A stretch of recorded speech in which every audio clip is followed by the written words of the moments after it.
Every man in that room thought he was the smartest person there. That is the first thing you need to understand. These were not naive men. They were not drunk college students stumbling into a bad situation. They were sitting senators, sitting prime ministers, sitting judges, men who had survived decades of political warfare, boardroom ambushes, intelligence briefings specifically designed to manipulate them, men who had advisors, security details, institutional memory, and every reason in the world to be careful. They walked into that house voluntarily, and they smiled for cameras they never saw. What you are about to hear is not a theory. It is not speculation assembled from anonymous internet sources. It is the documented record as it now exists, built from 3 million pages of files released by the United States Department of Justice in January 2026, from court depositions spanning 2 decades, from FBI memos, from verified testimony, and from the public statements of people who were inside this world. Where allegations remain unproven, we will tell you they are allegations. Where the record is clear, we will tell you the record is clear. The story of Jeffrey Epstein and his hidden cameras is at its core a story about how power protects itself. How institutions designed to pursue justice instead became instruments that shielded one of the most systematic abusers in modern American history. And how the questions that remain unanswered are not unanswered because the evidence does not exist, but because the people with the authority to pursue it repeatedly chose not to. Let us begin at the beginning. Jeffrey Epstein grew up in Coney Island, Brooklyn. His father worked for the New York City Parks Department. His mother was a school aide. There was nothing in his background that predicted what he would become. No inheritance, no family connections to power, no obvious pathway into the world of billionaires and heads of state that he would eventually inhabit as a matter of routine. He dropped out of college in 1974 without completing his degree. He talked his way into a teaching job at the Dalton School in Manhattan, an elite private institution where the children of New York's wealthiest families were enrolled. He was fired in 1976, but not before making a connection that would change the course of his life. One of the Dalton parents was a senior executive at Bear Stearns, one of Wall Street's most powerful investment banks. Epstein parlayed that connection into a job at the firm's trading desk. He was, by all accounts, extraordinarily good at reading people.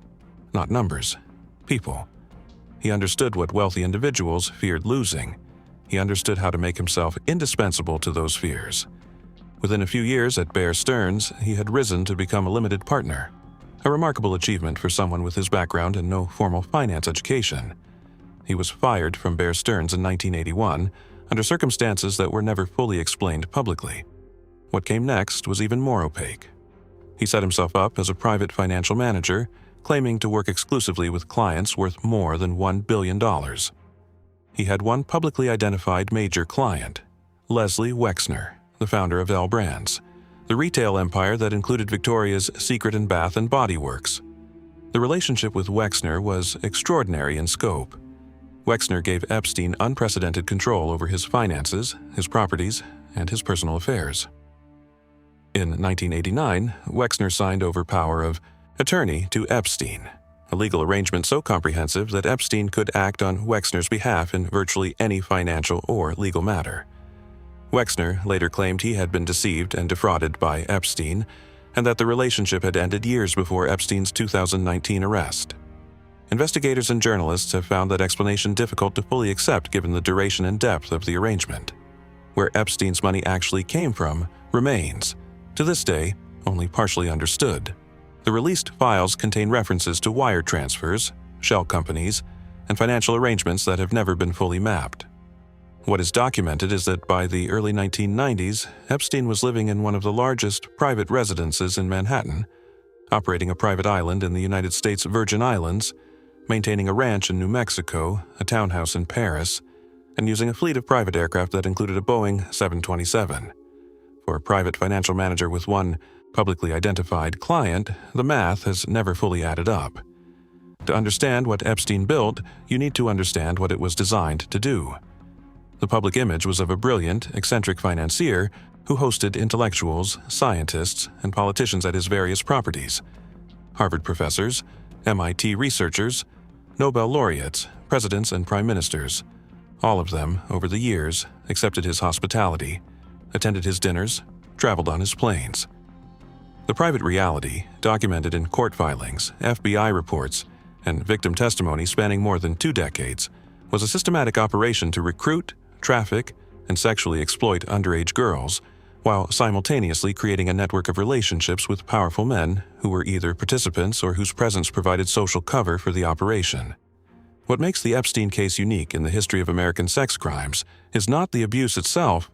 Horrific as it was, it is the documented evidence that the operation was designed not just to satisfy Epstein's own appetites, but to generate leverage, compromising material on individuals whose cooperation, silence, or favorable decisions could be worth more than any financial transaction. This is what investigators call a compromat operation. The word comes from the Russian, meaning compromising material. It is a tool used by intelligence services for as long as there have been intelligence services. You identify a target. You create a situation in which the target engages in behavior they cannot afford to have revealed. You document that behavior. And then, without ever necessarily showing them the documentation, you have a relationship in which the balance of power has shifted permanently in your favor. Epstein's properties were equipped for exactly this purpose. For years, the question of hidden cameras in Epstein's properties was treated as allegation. No longer. The January 2026 document released by the Department of Justice included, among its 3 million pages, multiple pieces of direct evidence about the surveillance infrastructure Epstein maintained across his properties. In 2014, Epstein instructed an employee, his Florida-based pilot who sometimes helped with electronic setup, to purchase 3 motion-activated hidden cameras. The employee replied, in writing, that 2 had already been acquired and were being installed inside Kleenex boxes. That email exchange is now part of the public record. By 2019, when FBI agents executed search warrants at Epstein's Manhattan townhouse, following his arrest on federal sex trafficking charges, they found at least 3 surveillance cameras mounted in his bedroom and the adjoining rooms. A ground floor room in the townhouse was marked with a sign reading 24-hour video surveillance and contained monitors displaying live feeds from multiple cameras positioned throughout the building. Channel 4, News, working from the 2026 document release, verified the existence of spy camera footage taken inside Epstein's Palm Beach residence, the grainy, low-quality footage showing the interior of his living room. The footage had been buried within the document release and had not previously been publicly disclosed. A computer was located at the Palm Beach property, which investigators believed contained images captured by the cameras installed there. Footage from Palm Beach appears to have come primarily from a camera positioned behind Epstein's desk. Critically, a 2010 deposition from a Palm Beach Police Department detective revealed something that had been obscured for years. The detective stated that despite poor lighting and an inability to be 100% certain, investigators believed Epstein had purchased and installed at least 1 hidden clock camera himself. But the deposition also contained a detail that has since received considerable attention. The detective suggested that Palm Beach police may themselves have assisted in installing that camera following a 2003 burglary at Epstein's home. The full implications of that claim have never been investigated publicly. Now here is what is important.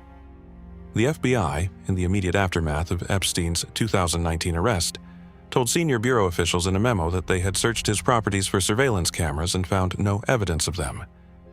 The 2026 document released directly contradicts that account. The cameras were there. The footage was there. The emails directing their installation were there. The question of why FBI officials were told otherwise has not been answered. This is not the allegation of a conspiracy theorist. This is the documented gap between what federal law enforcement told its own leadership and what the evidence actually shows. No account of Epstein's network is complete without understanding the role of Ghislaine Maxwell, because she was not a peripheral figure or a passive participant. She was, by the evidence of multiple court proceedings and victim testimony, the operational core of the recruitment and trafficking network that Epstein's properties housed. Maxwell was the daughter of Robert Maxwell, the British media magnate who built a publishing empire across multiple countries and died in November 1991 after falling from his yacht near the Canary Islands. His death was ruled accidental. His funeral, held in Jerusalem, was attended by multiple Israeli prime ministers and senior government officials. Shimon Peres, who would later serve as Israeli president, gave the eulogy. Robert Maxwell was not simply a successful media businessman with Israeli connections. He had been publicly identified, by multiple credible sources, including a 1991 investigation by journalist Seymour Hersh and a subsequent book, as having worked with Israeli intelligence throughout his career. His publishing empire had been used as a vehicle for the distribution of Promise software, a stolen computer program that had been modified to include a backdoor, allowing intelligence services to monitor users' financial and communications records. The operation had been run in coordination with Israeli intelligence. This context matters for understanding Ghislaine Maxwell's background. She grew up watching her father manage multiple identities simultaneously, performing warmth and social grace for people he was simultaneously using, building relationships that served purposes those relationships were never told about. After her father's death and the collapse of his business empire, she relocated to New York and entered Epstein's world. Within a short time, she had become the primary manager of his social operation. Victims who testified in her 2021 federal trial, which resulted in her conviction on 5 of 6 counts including sex trafficking, described a consistent pattern. Maxwell would identify young women and girls, establish a rapport with them, create a sense of obligation or affection, and then guide them into situations involving Epstein. She managed the staff at his properties. She oversaw the logistics of his social calendar. She maintained, according to testimony from a cooperating witness in the files, a database of girls that included explicit images. Maxwell is currently serving a 20-year federal prison sentence. She has maintained her innocence and filed multiple appeals. In 2006, the Palm Beach Police Department completed an investigation into Epstein that had produced evidence of sexual abuse involving dozens of underage girls. The detectives who conducted that investigation believed they had built a case that warranted federal prosecution. They referred it to the United States Attorney's Office in Miami. The United States Attorney at the time was Alexander Acosta. He was a Harvard Law graduate, a former federal judge, and a respected figure in Republican legal circles. He would later serve as Secretary of Labor in the first Trump administration. What Acosta did with the Palm Beach investigation has become one of the most examined episodes in the entire Epstein story, because what he did was give Epstein a deal that career prosecutors have, described, consistently and on the record, as one of the most favorable non-prosecution agreements in the history of federal law enforcement. Under the agreement reached in 2008, Epstein pleaded guilty to 2 state felony charges of soliciting prostitution. He served 13 months at the Palm Beach County Jail, but with extraordinarily permissive work release provisions that allowed him to leave the facility for up to 12 hours a day, 6 days a week, to go to his private office. He registered as a sex offender. The federal charges were dropped entirely. His co-conspirators, who were not named in the agreement, received immunity from federal prosecution. The victims were not informed of the terms of the deal before it was signed, in what a federal judge later ruled was a violation of the Crime Victims' Rights Act. The career FBI agents who had contributed to building the federal case were not consulted on the final agreement. Several of them expressed outrage privately and, eventually, publicly. Why did Acosta agree to terms so favorable to Epstein? In 2019, after Epstein's rearrest on federal sex trafficking charges, Acosta gave an interview to reporters in which he addressed that question. He said, and this is a direct quote from reporting on that interview, that he had been told to back off, that Epstein belonged to intelligence, and that the case was above his pay grade. Acosta resigned as labor secretary days after that interview. He has not spoken publicly about the Epstein case since. The claim that Epstein had intelligence connections was not invented by Acosta. It has appeared, in various forms, in multiple verified documents, and from multiple sources across more than a decade. The 2026 DOJ file release contains a 2020 FBI memo documenting the account of a confidential human source who alleged that Epstein was a co-opted asset of Israeli and Allied intelligence services, that he had been trained as a spy under Ehud Barak, and that information was relayed through his attorney Alan Dershowitz to Mossad handlers. That claim is attributed to a single confidential informant. It has not been independently corroborated. The FBI memo itself notes that it appears only once in the files and lacks official confirmation. Former Israeli Prime Minister Naftali Bennett has categorically denied any Mossad-Epstein operational connection. But the claim sits in a federal document, and the person making it was considered reliable enough by FBI personnel to be included in a formal internal memo. That is a fact. What it means is a question that has not been answered. Let us be precise about what is documented. what is alleged by credible sources, and what remains speculation. What is documented? Epstein had significant long-term connections to Israeli political and intelligence-adjacent figures. Ehud Barak, former Israeli prime minister and head of Israeli military intelligence, visited Epstein's Manhattan townhouse more than 30 times between 2013 and 2017. Flight logs show Barak traveling on Epstein's aircraft. Barak has acknowledged the relationship but denied any knowledge of Epstein's criminal activities. What is documented? Robert Maxwell, father of Epstein's primary associate, was a confirmed Mossad asset. His funeral drew senior Israeli heads of state. His business operations had been used as cover for Israeli intelligence activities, including the Promise software distribution operation. What is documented? The 2026 file release confirmed the installation of Israeli surveillance equipment at Epstein's Manhattan townhouse. This is not the same as confirming Mossad directed the installation, but the equipment's origin has been identified as Israeli in the documents that have been reviewed. What is alleged by a named source, Ari Ben Menashe, a former officer in Israeli military intelligence who has worked as a political consultant and foreign influence operative since leaving government service, has claimed since 2019 that he personally witnessed Epstein and Ghislaine Maxwell working as Mossad operatives in the 1980s, running a honey trap operation designed to capture compromising material on influential Americans. Ben Menashe said he encountered them through their connection to Robert Maxwell's arms-dealing network. Ben Menashe's credibility is contested. He has made claims in the past that were not fully substantiated. He is not a disinterested party, but he is a named individual, a former intelligence officer with documented government service, making specific allegations about events he claims to have personally witnessed. That is categorically different from anonymous internet speculation. What is alleged in an FBI document? A confidential human source told FBI agents in 2020 that Epstein had been recruited as an intelligence asset, that his compromat operation served Israeli intelligence purposes, and that Alan Dershowitz, who was Epstein's longtime attorney and friend, acted as a conduit between Epstein and Mossad. Dershowitz has denied this categorically. What is alleged by a victim, Maria Farmer, who was one of Epstein's earliest documented victims, going back to the mid-1990s, and whose account is a matter of court record, has described the Epstein network as a deliberate intelligence-style blackmail operation targeting powerful men. Farmer, who is identified in court documents as Jane Doe 200, named Leslie Wexner as a key participant in the broader network and described connections to a group of wealthy pro-Israel billionaires she identified as the Mega Group. What remains unconfirmed, whether Mossad as an institution directed Epstein's operations, approved them, or merely benefited from intelligence that emerged from them. These are meaningfully different scenarios.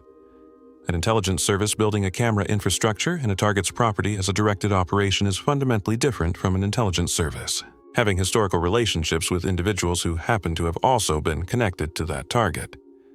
The files do not currently establish which scenario is accurate. What Israeli officials have said, the claims have been rejected at the highest levels of the Israeli government. Former Prime Minister Bennett stated with what he described as 100% certainty that Epstein never worked for Israel or Mossad. Current Mossad leadership has not made formal public statements, which is standard practice. The Epstein case would be significant if it were simply the story of a wealthy predator who abused hundreds of girls over 3 decades. But what makes it historically consequential is the documented evidence of how many institutions, how many powerful individuals, and how many law enforcement processes actively or passively protected that operation from accountability. The Palm Beach Police completed their investigation in 2006 and referred the case for federal prosecution. It took 2 years to produce an agreement that career prosecutors have called a travesty. The victims were legally entitled to be consulted before the agreement was finalized. They were not. A federal judge ruled that law was violated. The agreement stood regardless. When Epstein was rearrested in 2019 on federal sex trafficking charges in New York, it was a Southern District of New York prosecution, not a continuation of the Miami case. The Manhattan townhouse search uncovered the surveillance camera infrastructure that the FBI's own internal communications had denied existed. Epstein died in August 2019 in the Metropolitan Correctional Center in Manhattan while awaiting trial. The official cause of death was ruled suicide by hanging. 2 guards assigned to monitor him that night had both fallen asleep. The surveillance cameras outside his cell were not functioning. An independent forensic expert hired by Epstein's brother contested the suicide finding, arguing that the injuries were more consistent with homicidal strangulation. The official ruling has never been revised. The question of what happened to the footage is one that the released files do not fully answer. FBI agents conducted searches of Epstein's New York townhouse and his property in the U.S. Virgin Islands after the 2019 arrest. The New York townhouse search confirmed the presence of cameras and recording infrastructure. The files contain no public accounting of what footage was recovered, what was viewed, what was preserved, or what was used in prosecutorial proceedings. The Virgin Islands property, known as Little St. James, and widely referred to in media coverage as Epstein Island, was sold after Epstein's death as part of the settlement of his estate with the territory's government. The settlement included claims that Epstein's estate had trafficked minors through the island. What physical infrastructure remained on the property at the time of sale, and what happened to any recording, equipment, or storage media found there, is not part of the public record. The January 2026 DOJ release contained 3 million pages of documents, roughly 180,000 images and 2,000 videos. The documents include Epstein's email exchanges with named individuals, flight logs, internal investigative reports, and FBI interview summaries accumulated over more than 2 decades. Among the individuals whose connections to Epstein appear in the newly released materials are former United States President Bill Clinton, whose relationship with Epstein had already been documented through previous reporting and whose presence on Epstein's aircraft flight logs had been publicly known for years. The new files add granular detail to the nature and frequency of those contacts. The files include communications referencing Elon Musk and Bill Gates, though the nature of those communications and whether they indicate any involvement in Epstein's criminal activities is not established by the documents themselves. A photograph surfaced in the March 2026 ongoing review of the released materials showing Prince Andrew, the Duke of York, and Peter Mandelson, the British Labour Party politician and former European Commissioner, together with Epstein. This is the first documented image placing both men in the same setting as Epstein simultaneously. Earlier, photographs had already established Prince Andrew's relationship with Epstein, and a 2011 photograph showing Andrew with his arm around Virginia Giuffre, one of Epstein's trafficking victims, had been a matter of public controversy for years. Andrew has consistently denied any misconduct. The files also include communications with Steve Bannon, the former Trump White House advisor, and Steve Tisch, co-owner of the New York Giants. Neither has been accused of involvement in Epstein's criminal activities. The presence of their names in the documents reflects the breadth of Epstein's social network rather than any established wrongdoing. What the files do not contain, at least in what has so far been reviewed by journalists and researchers, is a definitive accounting of everyone who was recorded by the surveillance infrastructure at Epstein's properties, or what happened to those recordings after Epstein's 2019 arrest and subsequent death. That absence is itself significant. The investigation into who pressured Alexander Acosta and why has never been formally completed, but the files provide additional context that was not previously available. Court documents from the civil proceedings brought by victims in the years following Epstein's 2008 plea agreement contain depositions from Epstein himself, from Maxwell, from staff members, and from associates. Those depositions paint a consistent picture of an operation that was not improvised but was systematically designed. The properties were prepared before high-value guests arrived. Certain staff were routinely absent during specific visits. The physical environment of the properties, particularly the Manhattan townhouse, was configured to facilitate private interactions that could be recorded. Alan Dershowitz, the Harvard law professor and criminal defense attorney who was a member of Epstein's legal team during the 2008 plea negotiations and who has been named by Virginia Giuffre in civil proceedings as someone who abused her when she was 17, has denied all allegations of sexual misconduct. A 2022 court filing unsealed elements of the civil proceedings that named Dershowitz, and he has engaged in extended legal battles to have his name cleared. Those proceedings are part of the public record. The 2026 FBI memo alleging that Dershowitz relayed information between Epstein and Mossad is a single-source allegation in an internal document, not a finding of fact by investigators. It is included here because it exists in the record and has been reported on by multiple credible outlets, not because it has been proven. What has been established through Acosta's own public statements is that someone communicated to him that Epstein had intelligence connections that placed the case outside the normal parameters of a federal prosecution. Who communicated that to him, in what form, and on whose authority, is a question that has not been answered under oath. Here is the question that the entirety of the documented record points toward, and that no official investigation has yet formally pursued. Here is the 1,000-word expansion for that section. If Jeffrey Epstein was, as his own wealth manager's testimony suggests, systematically recording powerful men at his properties over a period of approximately 2 decades, that material went somewhere. It was stored somewhere. Someone had access to it. Someone made decisions about whether and how to use it. The physical evidence of the recording infrastructure is now beyond dispute. The FBI's own search documentation confirms cameras and recording equipment in the Manhattan townhouse. The 2014 emails confirm the deliberate purchase and installation of additional hidden cameras. The Palm Beach spy cam footage confirmed by Channel 4 News from the 2026 files confirms recording of activity at that property. The question is not whether the recordings existed. The question is where they are now, who has them, and whether any of the institutional or governmental decisions that have shielded powerful men connected to Epstein from accountability are connected to the existence of that material. Let us think carefully about the logistics of what was built. Epstein maintained active properties across at least 5 locations simultaneously for the better part of 2 decades. The Manhattan townhouse at East 71st Street was 9 stories tall and approximately 40,000 square feet, one of the largest private residences in New York City. The Palm Beach estate sat on a full acre of waterfront property. Little St. James, his private island in the United States Virgin Islands, covered approximately 78 acres and included multiple structures, a main residence, guest cottages, a library building, and a subterranean structure whose precise function has never been publicly explained. His New Mexico ranch, Zorro Ranch, covered approximately 10,000 acres in the desert outside Santa Fe. His Paris property on Avenue Foch was a full-floor apartment in one of the most expensive addresses in the city. Each of these properties had staff. Each had maintenance and logistics contractors moving through them on regular schedules.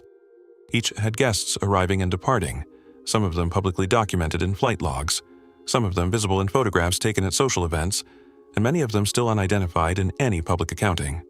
To operate a surveillance infrastructure across that many properties, over that many years, requires more than cameras. It requires storage. It requires organization. It requires a system for retrieving, cataloging, and accessing material. A single high-definition camera recording continuously generates roughly 100 gigabytes of data every 24 hours. Multiply that across multiple cameras at multiple properties over 20 years, and you are not talking about a hard drive in a desk drawer. You are talking about an archive of significant scale that required deliberate infrastructure to maintain. Someone built that infrastructure. Someone maintained it. And someone knew where it was. When FBI agents executed the search warrant at the Manhattan townhouse in July 2019, they found cameras. They found recording equipment. They found a ground-floor monitoring room with live feeds from multiple cameras displayed on screens. What the publicly available search warrant documents do not detail is what storage media was recovered, what capacity that storage represented, how far back the recordings extended, and in what format they were organized. Those details exist in documents that have not been made public. When Epstein died in August 2019, the federal prosecution he was facing in the Southern District of New York died with him. Prosecutors can only try living defendants. The case against Maxwell, which proceeded to trial in 2021 and resulted in her conviction, was built around the trafficking network. It was not built around the question of who had access to the recordings, or where the archived material was held, or what foreign or domestic intelligence connections may have been involved in the operation. That was a prosecutorial choice. It may have been made for legitimate reasons rooted in the rules of evidence and the requirements of what a jury can be asked to consider. But it was a choice. And the consequence of that choice is that the central question of what the cameras captured and where that material went was never made the subject of a criminal proceeding with the full weight of federal investigative authority behind it. After Epstein's death, his estate entered probate. He had, in the days immediately before his arrest in July 2019, signed a will placing his assets into a trust. The trust was structured in a way that complicated victim compensation claims. After years of civil litigation, the estate reached a settlement with the government of the United States Virgin Islands that included approximately $105 million and the transfer of the Little St. James property. That settlement resolved the territory's claims. It did not include a comprehensive public accounting of what physical assets, records, or storage media were found on the island property. The Virgin Islands Attorney General's investigation, which had been running parallel to the federal proceedings, was one of the most aggressive in terms of seeking accountability from the estate and from institutions that had enabled Epstein. The settlement ended the active litigation. What the territorial investigators found at Little, St. James before the property transfer, and what condition the island's structures and technical infrastructure were in at the time of transfer has not been made fully public. Here is what the documented record allows us to say with confidence. Jeffrey Epstein spent decades and considerable resources building a surveillance infrastructure across multiple properties. That infrastructure was operational at the time of his 2019 arrest. The recordings it produced were stored somewhere. The federal investigation that followed his death did not produce a public accounting of where that storage was, what it contained, or who had access to it prior to the FBI's arrival. In the absence of that accounting, three possibilities exist. The first is that the recordings were recovered by federal authorities in 2019, are currently in the custody of the Department of Justice, and are being preserved as potential evidence in proceedings that have not yet been made public. The second is that the recordings were partially or fully destroyed, either by Epstein himself before his arrest, by associates acting on his behalf, or by persons unknown after his death. The third is that the recordings, or copies of them, left Epstein's properties before federal agents arrived through channels that have not been identified and are currently in the possession of individuals or organizations whose identity and intentions are unknown. The Department of Justice has not stated publicly which of those three scenarios reflects the actual situation. No congressional investigation has compelled testimony on the question. No independent prosecutor has been assigned to investigate it. That question of where the recordings are and who has them is arguably the most consequential unresolved question in the entire Epstein case, because the answer to it would tell us not just what happened in the past, but what leverage, if any, is currently in circulation. What material, if any, is currently shaping the behavior of people in positions of public authority who would prefer their visits to Epstein's properties to remain a matter of private record rather than public knowledge. That is why the question matters now, not as history, but as present tense. That is why the structural question nobody will ask officially is the most important question of all. That is a question that requires the authority of a formal federal investigation with subpoena power to answer. It has not been asked in that context.